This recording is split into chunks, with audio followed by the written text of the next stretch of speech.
José Luis Muñoz de Baena es profesor del Departamento de Filosofía Jurídica de la Facultad de Derecho de la UNED. Hoy contamos con su participación en nuestro programa en Sin Distancias y con la del profesor Juan José Tamayo. Van a reflexionar en torno a las grandes contradicciones que se producen entre el norte y el sur, trascendiendo el concepto sur el ámbito de lo solo geográfico. Una reflexión que se acercará a conceptos como modernidad, derechos humanos, capitalismo, imperialismo, crecimiento económico, decrecimiento, ecología, entre otras cuestiones. Les invito a esta interesante charla.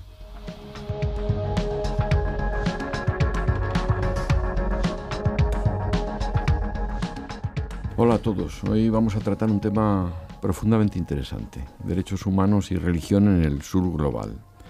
Y además tenemos una persona profundamente adecuada, una de las más adecuadas que podríamos haber buscado para que nos hablara de ello. Tenemos aquí al profesor Juan José Tamayo, que es doctor en Teología por Salamanca y doctor en Filosofía por la Universidad Autónoma de Madrid, director de la Cátedra de Teología y Ciencias de las Religiones Ignacio Ellacuría de la Carlos III y secretario general de la Asociación de Teólogos y Teólogas Juan XXIII.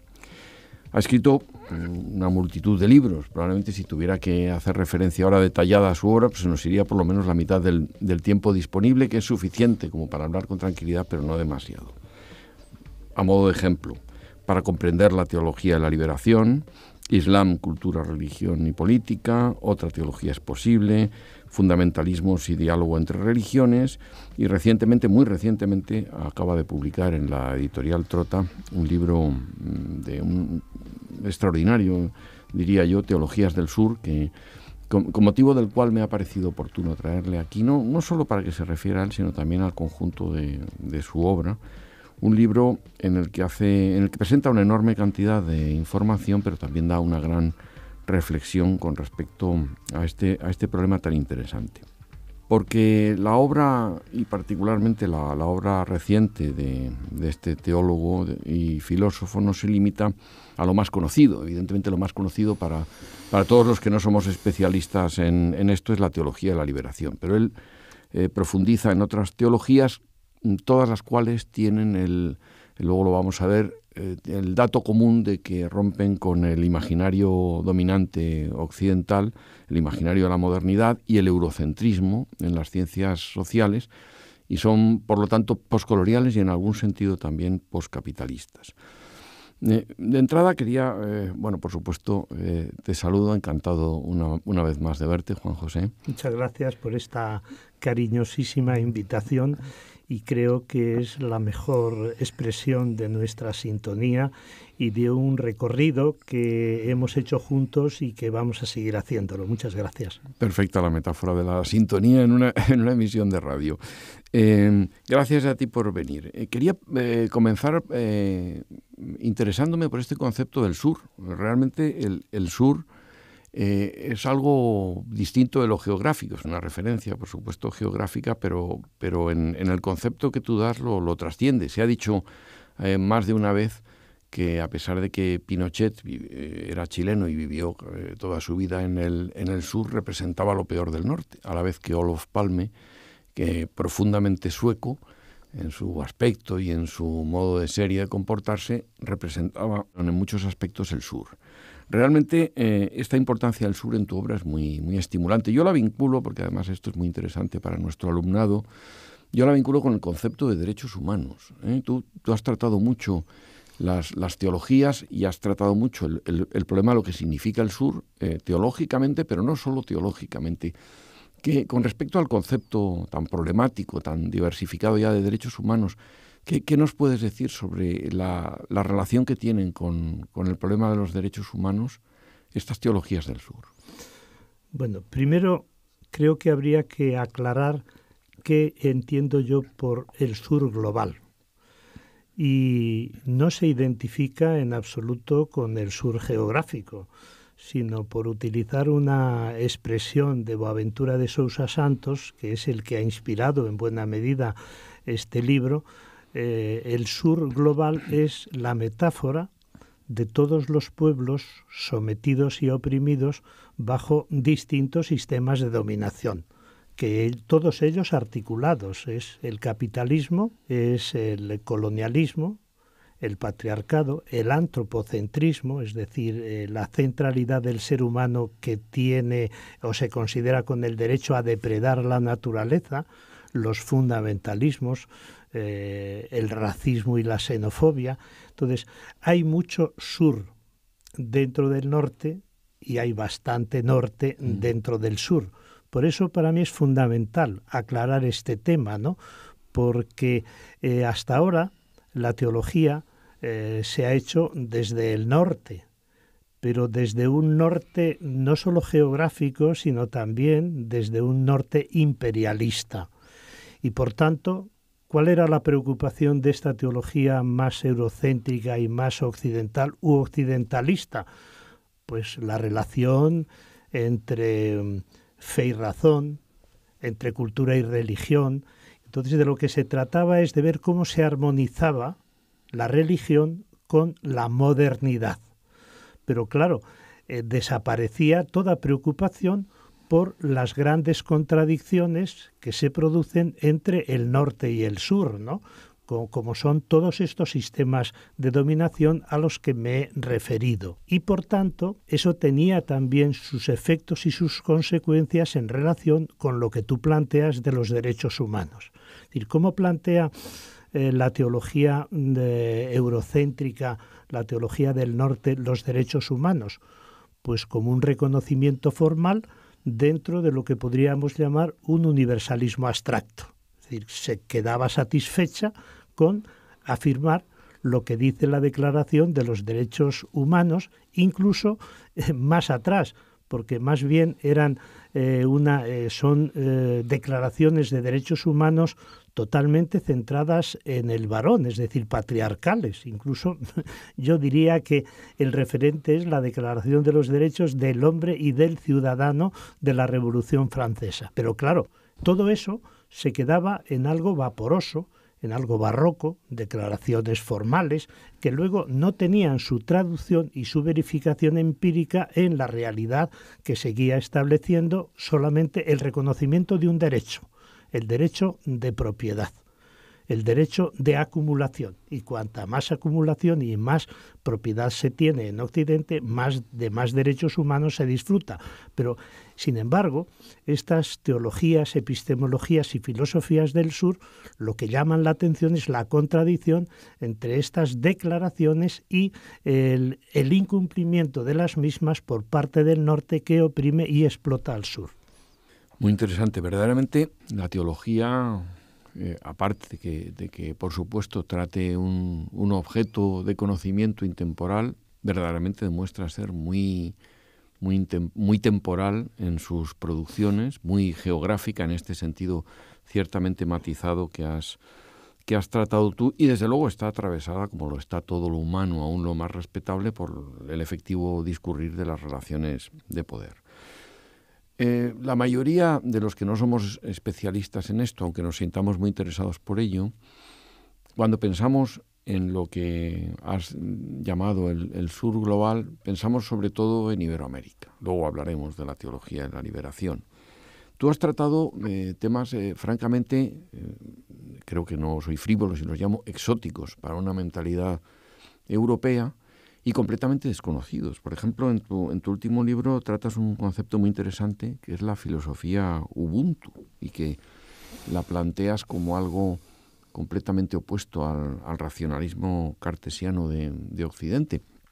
Me ha parecido muy interesante porque, por ejemplo, vamos por poner un ejemplo muy concreto, el decrecentista Serge Latouche ha hablado sobre el modo de racionalidad africano, defendiendo el decrecimiento, oponiéndolo al patrón filosófico, económico, teórico en general dominante, y me parece que hay, por lo tanto, una yo creo que sana tendencia a vindicar otros modos de pensamiento que quizá tienen mucho que decirnos frente a la reducción del modo europeo de pensamiento, del modo moderno, a lo que llamaba Horkheimer la pura racionalidad instrumental, que es lo que está ciertamente de fondo de todo tu discurso. Pero particularmente, ¿qué puedes decirnos sobre la filosofía Ubuntu? Bueno, interesantísimo el tema, pero previamente voy a enlazar con tu introducción en relación con el crecimiento y el decrecimiento. Efectivamente, las teologías del norte, lo mismo que todas las filosofías del norte y las políticas y economías del norte, refuerzan la idea de crecimiento. Pero eso es una falsa concepción.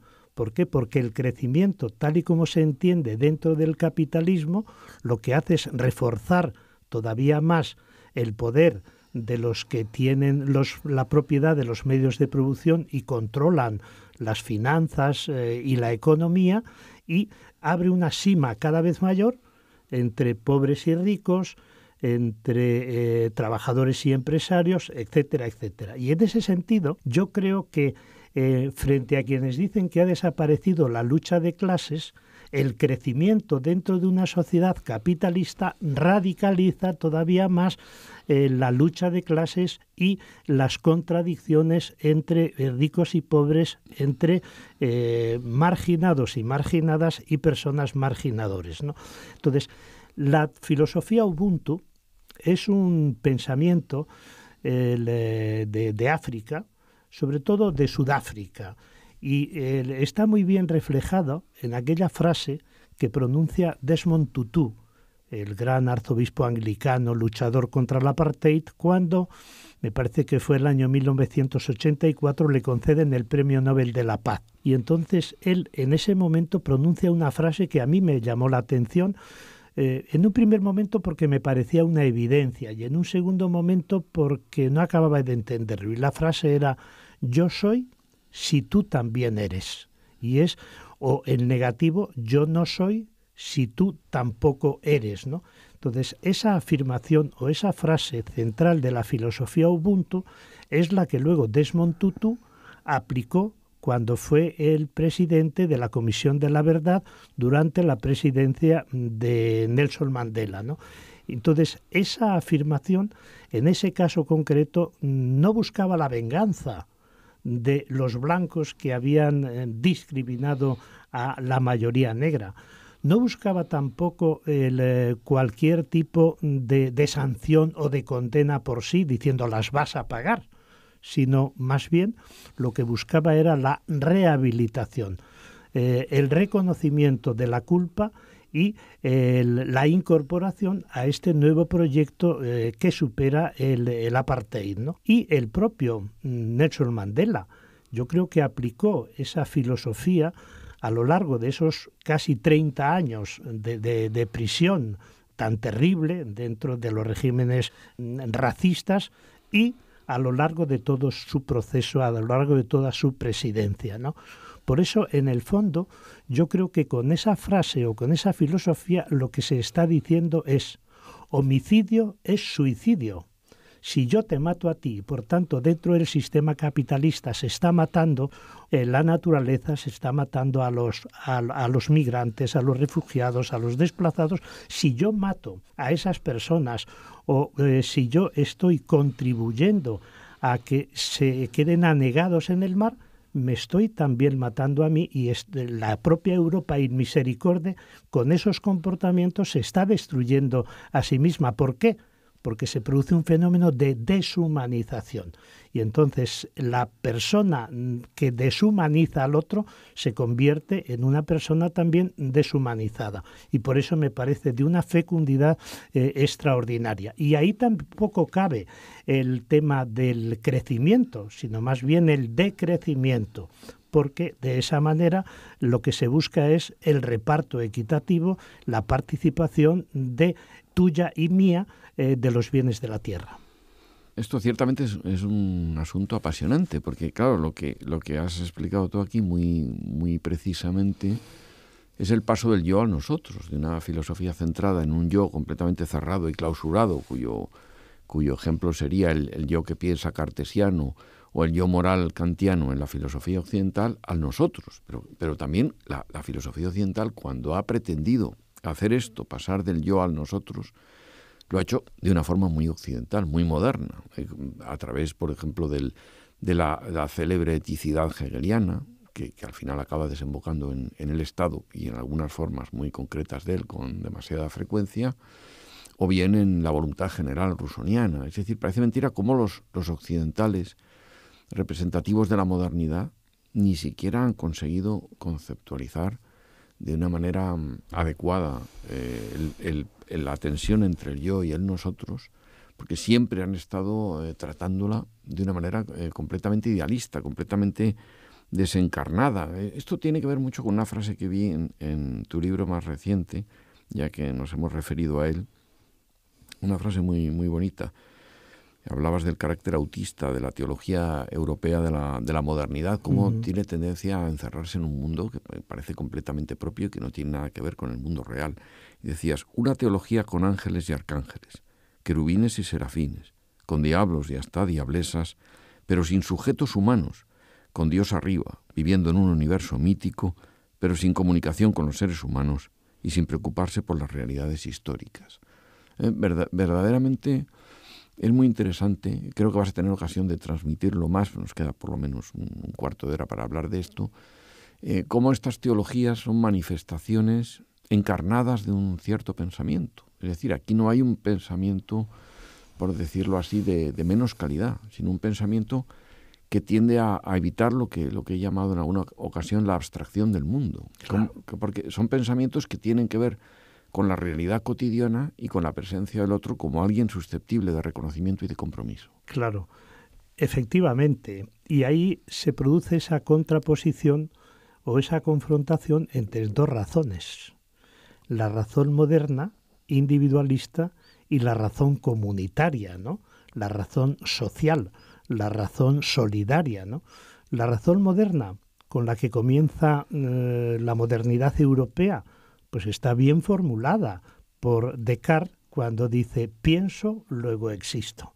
Claro, esa frase que nos ha dejado a todos como muy impresionados y que, con la que nos hemos identificado, yo por lo menos durante varias décadas, sin ningún tipo de crítica, pues esa frase o esa afirmación está en la base de todas las situaciones coloniales, capitalistas y patriarcales. Analicémosla, brevemente, en un minuto y medio.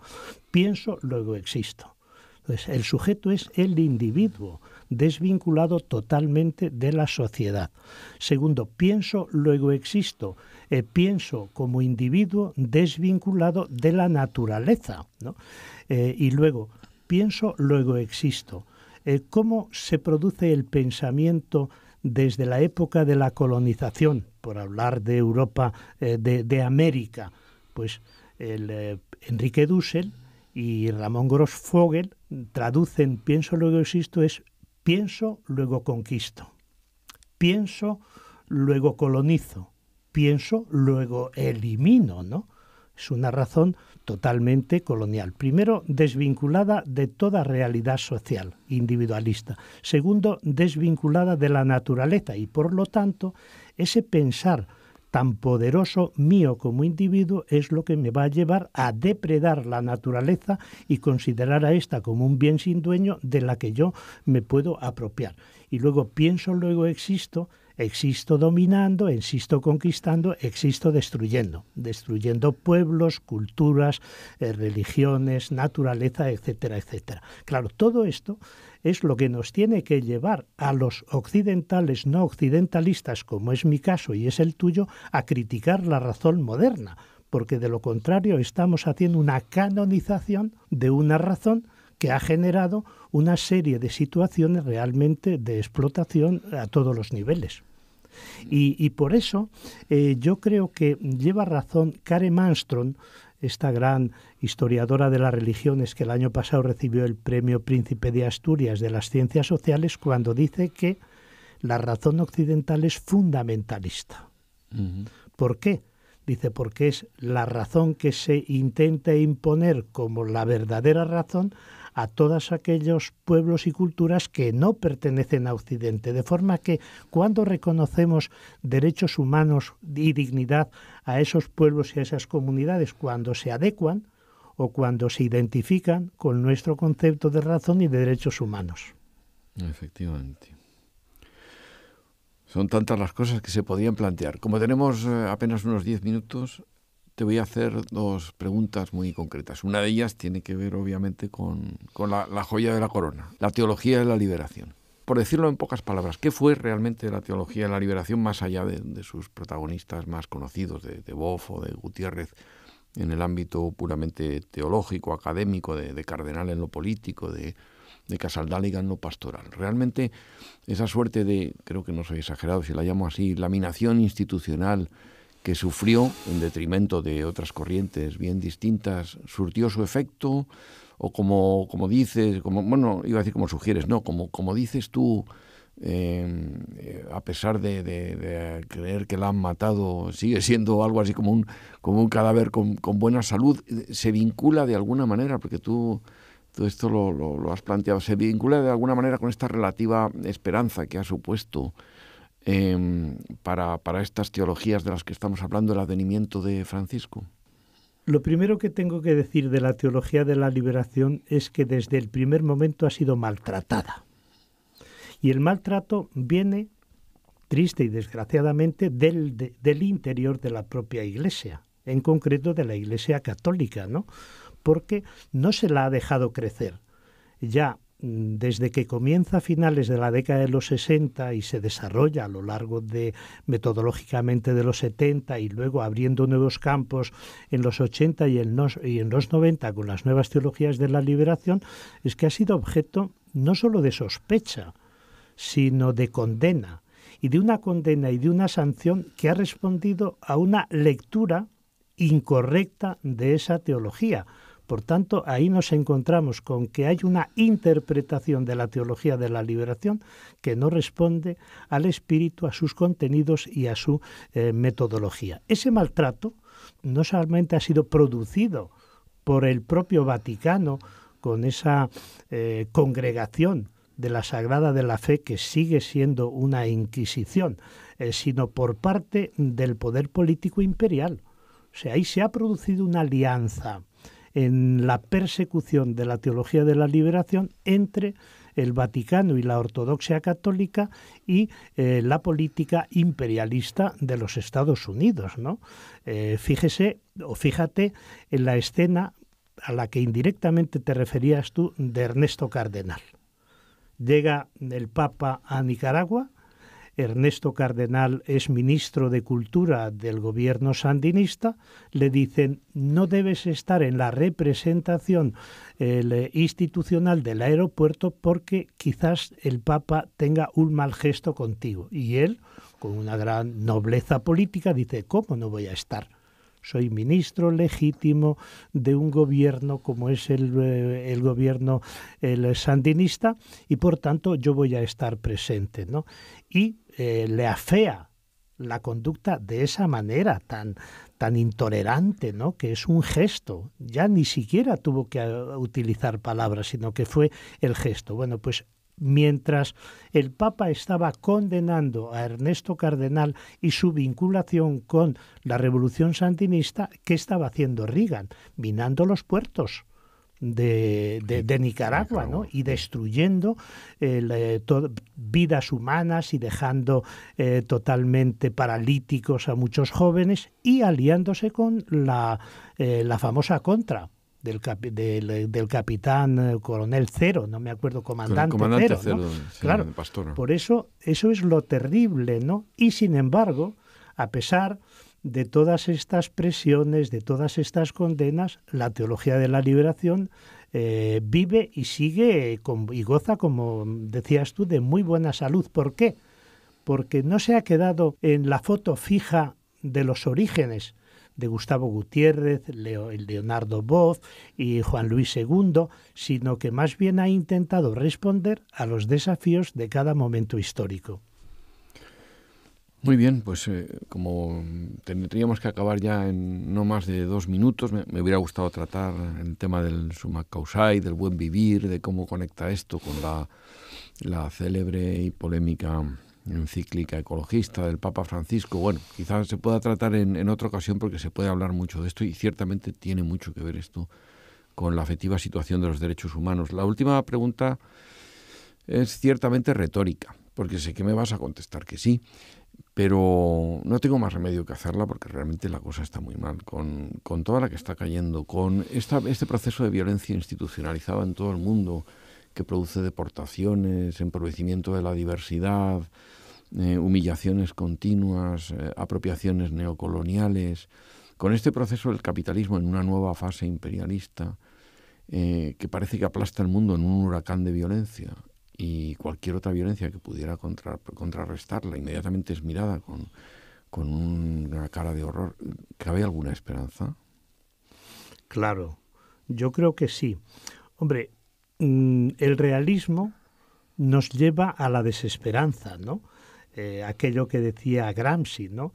El pesimismo de la razón, el optimismo de la voluntad, ¿no? O Mariátegui, que decía el pesimismo de la razón y el optimismo de la acción, ¿no? Entonces, yo creo que hay que combinar perfectamente los dos niveles. Primero, el pesimismo, pero segundo, la esperanza. Y por eso yo me defino como un pesimista esperanzado, ¿no? Pero no porque sea un oxímoron o una contradicción, sino porque el totalitarismo del mercado, o como tú muy bien has dicho, el segundo fenómeno actual más grave es la violencia del sistema o la violencia institucional a todos los niveles, lógicamente nos hace pesimistas, diciendo, bueno, ¿y cuál es la salida?